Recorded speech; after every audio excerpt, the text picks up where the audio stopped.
I don't like anything about you, Mother. We want to live as a family on our own, so you need to leave.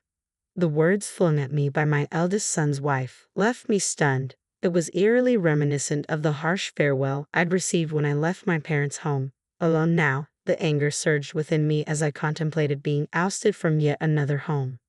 Well, I'll leave then, I declared, gathering my belongings. This was the final straw, and I vowed never to forgive my daughter-in-law. It was time to set my plan in motion. My name is Sandra Clark, and at 61, though technically retired, I still manage to keep busy. I'm not in the office daily but attend meetings occasionally, many of which are remote, so I work from home most of the time. Despite this, my eldest son seems to think I'm no longer employed. I became a widow in my 40s and now live with my son and his wife.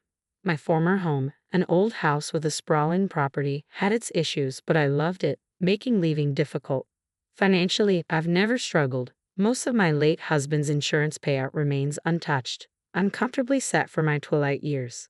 Even though my life seems carefree, I have my concerns, particularly about Jessica, my eldest son's wife.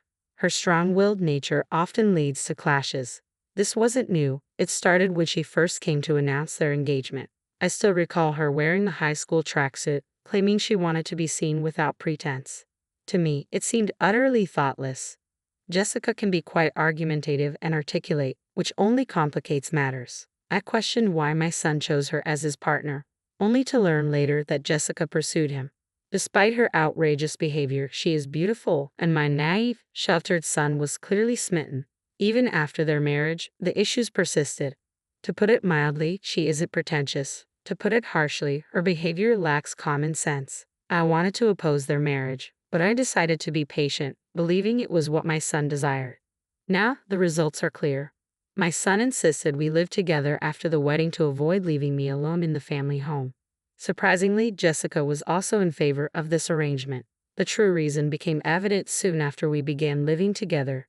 Jessica did none of the housework, leaving everything, cleaning, laundry, meal preparation, to me, despite being a full-time housewife. She had quit her job upon marriage, while I, though working remotely, had less free time than her. Whenever I was working, she would belittle me, accusing me of idleness. I tried to brush it off, but her constant remarks wore on my nerves. "Jessica, you seem to have a lot of free time. Could you help with the cleaning?" I asked, hoping for some relief as she lounged watching TV. She responded with a look of disgust, sighing dramatically, and said, "The reason I don't do housework is for your sake, Mother. It's sad that you can't appreciate my thoughtfulness." Jessica's twisted logic was that by doing the housework, she would be taking away my only job, leading me to a sedentary lifestyle and potential dementia. Her absurd reasoning was nearly unbearable. "I agreed to live together to ensure you stay active, Mother," she declared. I was left speechless and dumbfounded by her half-smile and words. Regret over moving in together weighed heavily on me, and I found myself wishing I had stayed apart. Every day was a struggle as I endured Jessica's scrutiny while managing the housework. Reaching my breaking point, I decided to discuss my situation with my eldest son. But my intention wasn't to complain about Jessica. Instead, I proposed moving to an apartment where I could live independently. The house we shared was old, with many levels that exacerbated my back problems from last year. Living there had become increasingly challenging due to my age and the house's condition. I explained to my son how difficult it was and arranged to move to an apartment. While it felt like I was being pushed out by Jessica, I found solace in my new living arrangement. The apartment, though perhaps a bit spacious for just me, was large enough for future visits for my grandchildren. I customized the interior to my liking, creating a haven of my own. However, my joy was short-lived as Jessica began to visit daily and stay late into the evening. "The new apartment is really nice, isn't it?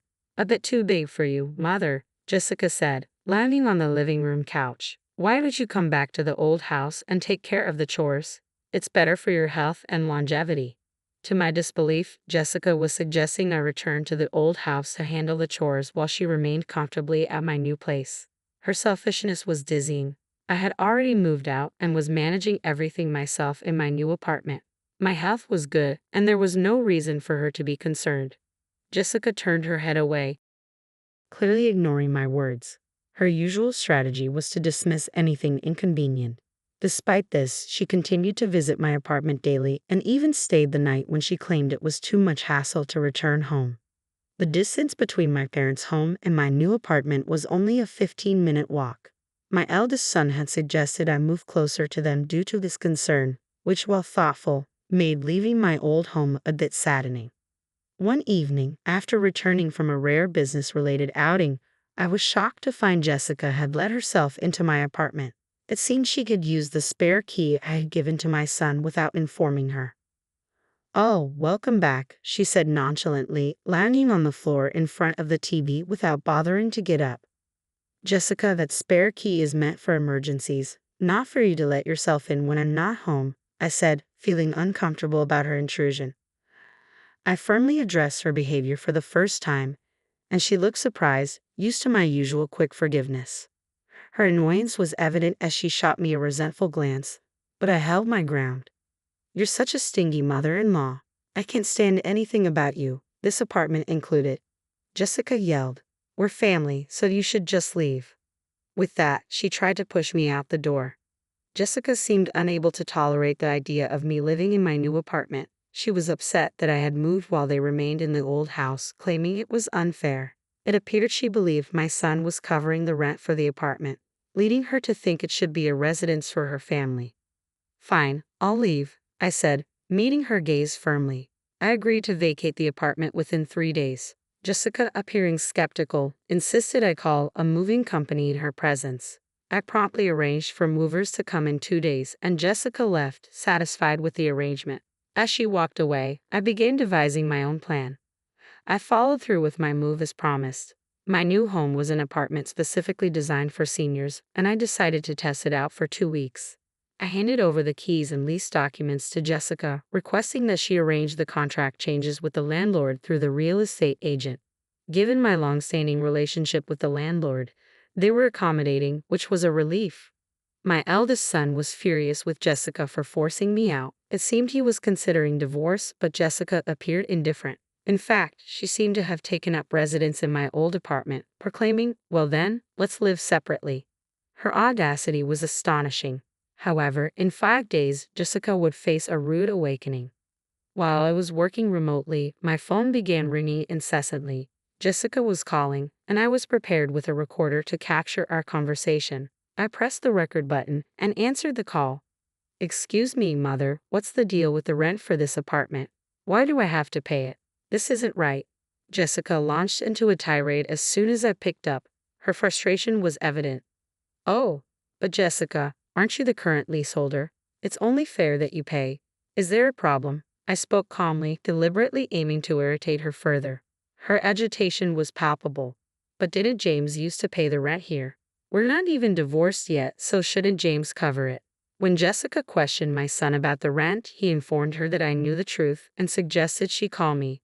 The reality was that my son had never paid the rent. In fact, I had been supporting him financially. Even after retiring, I continued as a consultant and advisor in my field, earning significantly more than my son. I had been covertly helping him due to Jessica's extravagant spending. "It's a misunderstanding on your part, Jessica. I was always the one paying the rent for that apartment. James never contributed a penny." Jessica, who had hoped to enjoy her new living situation, was stunned. She ended the call abruptly after voicing her frustration. I immediately shared the recorded conversation with my son. "I've endured this for a long time, but I've reached my limit. You feel the same way, don't you? I understand my son is burdened with Jessica's debts. As a parent, I can't help but support him, even if others think I'm too lenient." My son responded quietly, "I'll divorce her. I'm exhausted too." "Good. Follow my plan," I instructed him. I advised him to take a few days off work and discreetly move his essential belongings out without alerting Jessica. We needed to avoid any large trucks that might catch her attention. He should move items gradually during the night to a new single-family home I had found for him. This way, the plan would proceed quietly and effectively. 3 days later, Jessica called again, sounding more flustered than ever. "What's going on? Why are you so upset?" I asked, maintaining a deliberately calm tone. Jessica was nearly in a panic. "Mother, the house is up for sale. I got a call from my parents saying my belongings have been sent there." "What does that mean?" It seemed my eldest son had followed my instructions to the letter. He had moved Jessica's belongings to her parents' house and put their house up for sale, leaving it empty. The landlord had notified me that if the rent wasn't paid, the lease would be terminated. I went to consult with James, and when I got home, the gate was locked with chains and a padlock. "There's a for sale sign up." Jessica was almost hysterical, clearly shocked by the situation. "I've already signed a sales contract with the realtor. You can't access that house anymore," I informed her. Jessica was silent for a moment before she blurted out, "I thought we could resolve this differently." "Jessica, there are a few things we need to address," I began, feeling a surge of relief as I finally expressed my frustrations. "Firstly, I'm no longer your mother-in-law, am I? James should have filed for divorce yesterday. You signed the papers, didn't you? We're strangers now." My son officially submitted the divorce papers to the city office yesterday. It appears that the threat of divorce was a tactic you use often. My son, who once hoped you might change, has finally taken action. My son had hoped for a change in Jessica, but after being repeatedly threatened with divorce, he had finally had enough. He signed the divorce papers that had been used as leverage and submitted them. The divorce was now finalized. "You always said you could divorce James anytime. Isn't this what you wanted?" On the other end of the line, Jessica was quiet, her frustration evident. She wanted to argue but couldn't find the words. "I'm also concerned about you. Without work, how will you afford to live in that apartment? Moving is costly too. How did you manage all this?" Jessica's anger boiled over. She yelled and cursed me, unable to contain her frustration. Jessica accused my son of marrying her solely for my late husband's inheritance. She raged that her life was falling apart because she had to repay debts despite marrying for financial gain. I made sure my son listened to the entire conversation, planning to use the recording as evidence if the divorce settlement went to court. I let Jessica rant for about 15 minutes, knowing it was best to let her get it all out. Her outburst finally ended when she broke down and begged, "I'm sorry, I've been disowned by my family. I have nowhere to go. Please help me." Jessica had caused significant trouble with her spending and borrowing habits, leading her parents to disown her. She admitted, "I remember feeling something was off at the wedding," which made sense now. Jessica was left with nowhere to turn. While I felt a twinge of sympathy, I viewed it as a consequence of her own actions. Apologizing wouldn't change anything. "Good luck with your life from here on," I said and ended the call. After the call, I felt a sense of relief. Jessica's turmoil didn't end with our conversation. She reportedly caused a scene at my eldest son's workplace, escalating the situation to the point of involving the police. When he got home, he found that Jessica, who had been living in the apartment without paying rent, had her keys changed by the landlord. She couldn't get into the apartment anymore. We had canceled our cell phones and changed numbers, so she was unable to reach us. Imagining her frustration as she repeatedly tried to contact us was almost satisfying. We didn't provide her with our new address, so she had no way to find us. Following her outburst at my son's workplace, she was issued a restraining order and had no choice but to turn to her estranged family. When she returned to her parents' home, she faced an even worse situation. Her belongings, which I had sent there, were left out in the rain in the backyard. She wasn't even allowed inside the house, and the unpaid rent for the apartment had been billed to her parents, likely adding to their anger. I heard that Jessica is now staying in an apartment provided by a support organization for the homeless. Her financial resources have dwindled, and she seems increasingly stressed. When I saw her on the street, I was shocked by how much she had changed. Her hair was streaked with gray, and her skin looked dry and weathered. The transformation was so stark that it was hard to recognize her at first. It really hit me how drastically living conditions can impact a person. As for me, I've settled into the house I bought with my late husband's inheritance. I chose a duplex, so my son has the option to remarry whenever he's ready. He joins me for dinner occasionally, but otherwise manages his own affairs. This balance of independence and connection feels just right. The money from selling my parents' home is set aside for future needs, including supporting my son and his future wife when they marry, and preparing for potential grandchildren. I've started working on the English garden I've always dreamed of. On my days off, I tend to the young trees and herbs, finding joy and peace in nurturing the garden. This new chapter of my life, filled with hope and purpose, has become my cherished routine.